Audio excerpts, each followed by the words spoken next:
je voudrais renouveler la compassion des autorités et du peuple du Mali aux autorités et au peuple du Maroc, de la Libye, de la Turquie et de la Syrie suite aux catastrophes naturelles qui ont endeuillé ces pays frères. Monsieur le Président, la paix et la sécurité restent la priorité des populations du Mali et du Sahel. Après plus d'une décennie de violences aux conséquences particulièrement dévastatrices. Pourtant, cette région était connue comme un havre de paix, de cohésion sociale et de vivre ensemble entre les communautés qui la composent. Pour sa part, le Mali a décidé de changer de paradigme et de prendre son destin en main. Ainsi, au plan sécuritaire, le Mali a accordé la priorité au renforcement des capacités des forces de défense et de sécurité maliennes afin de leur permettre de s'acquitter de leur mission régalienne de défense du territoire national et de protection des populations et des biens. Aujourd'hui, le peuple malien a repris confiance en son outil de défense. Aujourd'hui, les populations du Mali sont encouragées par les résultats engrangés dans la lutte contre les groupes armés terroristes et leurs sponsors étatiques étrangers. Le Mali dénonce à nouveau et avec force les ingérences de certaines puissances qui continuent de faciliter les activités criminelles des groupes armés terroristes au Mali et au Sahel. Il y a lieu de rappeler que le 15 août 2022, le gouvernement du Mali avait alerté le Conseil de sécurité des Nations Unies sur les actes d'hostilité et d'agression de la France. Au lieu de cesser ces agissements, ce pays membre permanent du Conseil de sécurité des Nations Unies continue en toute impunité ces manœuvres de déstabilisation du Mali et du Sahel, comme en témoigne la récente libération des terroristes dans la zone des 3 frontières du Burkina Faso, du Mali et du Niger, en dehors de tout cadre judiciaire et à l'insu des États concernés, pour perpétrer plus d'actions terroristes contre nos populations civiles et nos forces de défense et de sécurité. Les actes hostiles de la France s'illustrent également par ses interventions intempestives et illégales pour retarder, voire empêcher le traitement de nos demandes de financement dans plusieurs institutions financières sous-régionales, régionales et même internationales. Dans le même ordre d'idées, il est regrettable que le même pays, la France, tente et même parfois parviennent malheureusement à instrumentaliser des organisations régionales africaines opposant des pays frères les uns aux autres uniquement pour ses intérêts géopolitiques dans une démarche néocoloniale et paternaliste.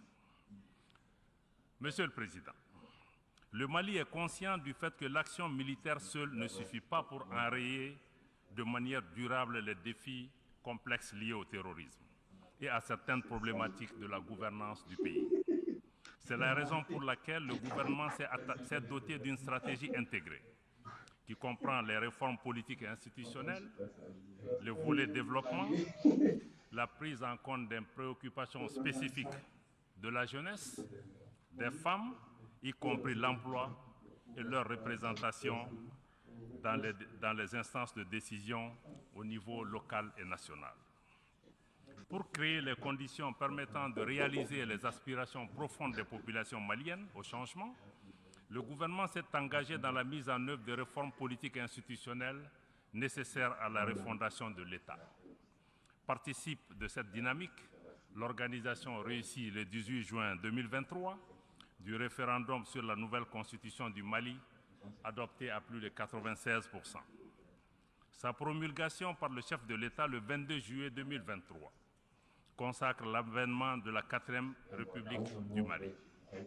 En passant ce cap, le gouvernement donne le gage d'une volonté réelle pour le retour à un ordre constitutionnel apaisé et sécurisé, y compris l'organisation dans les tout prochains mois des élections générales. Monsieur le Président, Après 10 ans de présence dans mon pays, la réponse internationale aux défis sécuritaires du Mali n'a pas été à la hauteur des menaces. Les attentes des populations maliennes, maintes fois exprimées par les autorités, ont ainsi été souvent ignorées.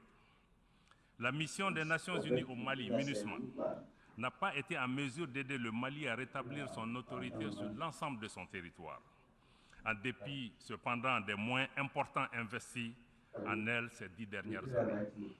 Durant sa présence sur le territoire national, la situation sécuritaire, malheureusement, n'a fait que se dégrader.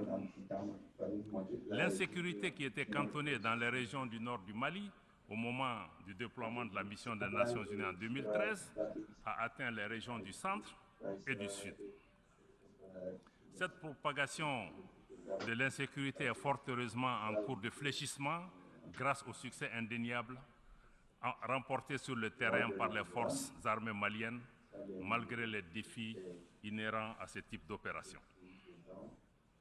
En dépit des difficultés rencontrées par la MINUSMA, dues à l'inadaptation de la mission au contexte sécuritaire, à savoir le maintien de la paix dans un environnement où il n'y a pas de paix à maintenir, le gouvernement du Mali s'était accommodé cependant de la présence passive de la mission.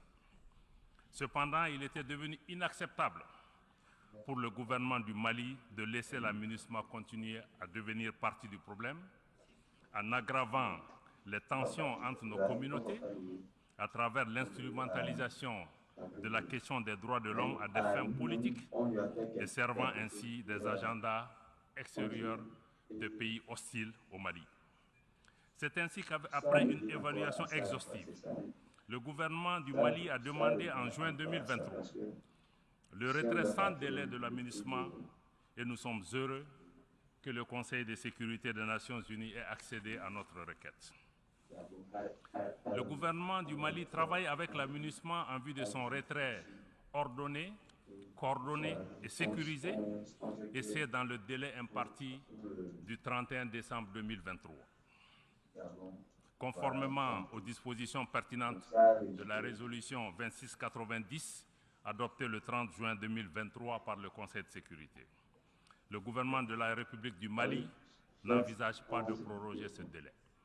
Le gouvernement rassure les populations maliennes et la communauté internationale que toutes les dispositions sont prises pour assurer la continuité des services de l'État après le départ de la MINUSMA. La première phase du processus de retrait s'est achevée et la seconde phase est déjà engagée.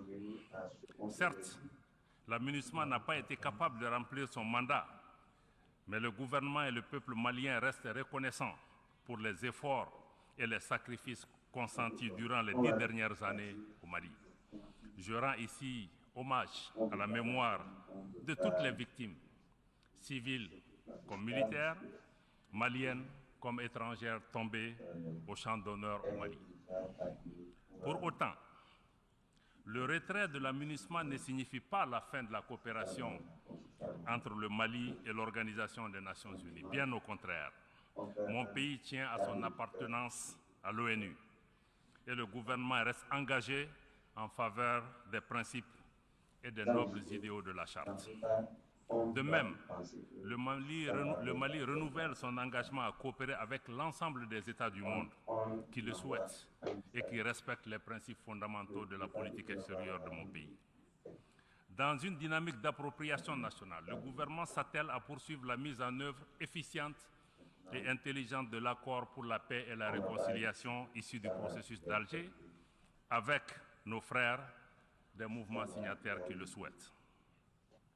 Nous nous réjouissons du chemin parcouru depuis la signature de cet accord en 2015, y compris l'adoption de la nouvelle constitution qui prend en charge plusieurs dispositions de l'accord, et le gouvernement a décidé de privilégier désormais le dialogue intermalien pour la poursuite du processus de paix avec les groupes signataires.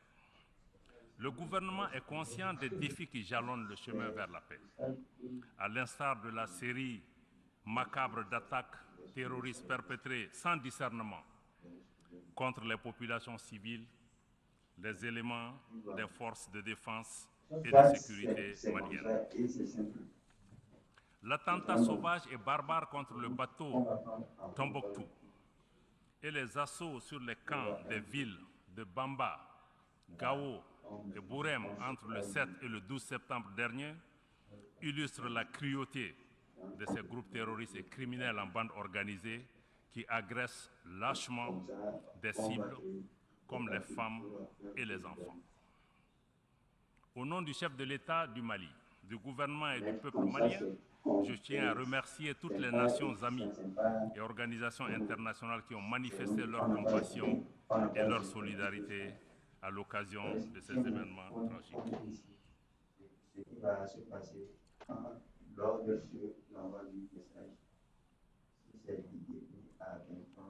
Toutefois, il est regrettable que même face à ces événements aussi tragiques, et au moment où le thème de notre session nous engage à plus de solidarité, donc il est regrettable que le Conseil de sécurité des Nations Unies ne soit pas parvenu au minimum de consensus pour à tout le moins dénoncer ces actes barbares.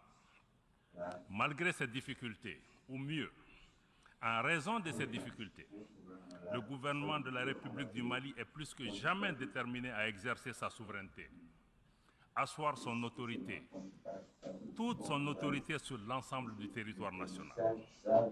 Aux attaques obscurantistes, l'offensive des forces de défense et de sécurité se poursuivra et la riposte sera immédiate et ferme. C'était le cas récemment à Bourem où nos vaillants soldats ont repoussé une attaque de ces bandes criminelles et obscurantistes en leur infligeant des pertes substantielles. Concours de cette dynamique du renforcement de la présence et de l'autorité de l'État, l'engagement de l'État à occuper toutes les emprises libérées ou à libérer par la MINUSMA. Contrairement à certaines allégations, l'occupation de ces emprises, qui est en tout point conforme au texte des Nations Unies, ne constitue en aucune façon un acte de belligérance de l'État malien vis-à-vis des mouvements signataires. Au contraire, nous continuons de tendre la main à nos frères des mouvements signataires pour une paix durable et un développement harmonieux au profit de nos populations. À cet effet, nous appelons les groupes armés à se démarquer et cesser les collisions constatées avec les groupes armés terroristes lors des dernières attaques, et ce, conformément à l'accord pour la paix, mais aussi aux différentes résolutions pertinentes du Conseil de sécurité des Nations Unies. Dans le contexte géopolitique actuel, le Mali ne souhaite pas devenir un théâtre de confrontation ou de compétition entre les intérêts géopolitiques de puissances étrangères. Et nous restons disposés à coopérer avec tous les partenaires respectueux de notre souveraineté, de nos choix de partenariat et également des intérêts des Maliens. Monsieur le Président, sur la situation régionale et internationale, le Mali reste attentif au développement en cours en Afrique et dans le reste du monde. Concernant la gouvernance mondiale, le gouvernement de la République du Mali réitère son attachement au respect de la Charte des Nations Unies, particulièrement le respect de l'égalité souveraine des États et conséquemment son rejet des activités de certaines puissances à perpétuer une domination néocoloniale et à assujettir d'autres peuples, d'autres pays et d'autres nations. Le Mali est attentif aux évolutions institutionnelles et déplore que l'appréciation des changements de régime intervenus récemment dans certains pays africains soit fonction de la proximité des nouveaux dirigeants avec certaines puissances, ou tout simplement des intérêts géopolitiques en ignorant totalement les aspirations des populations des pays concernés. À cet égard, nous dénonçons et rejetons la politique des 2 poids, 2 mesures appliquées par certaines puissances, par certaines organisations régionales et même par certaines organisations internationales, y compris les Nations Unies.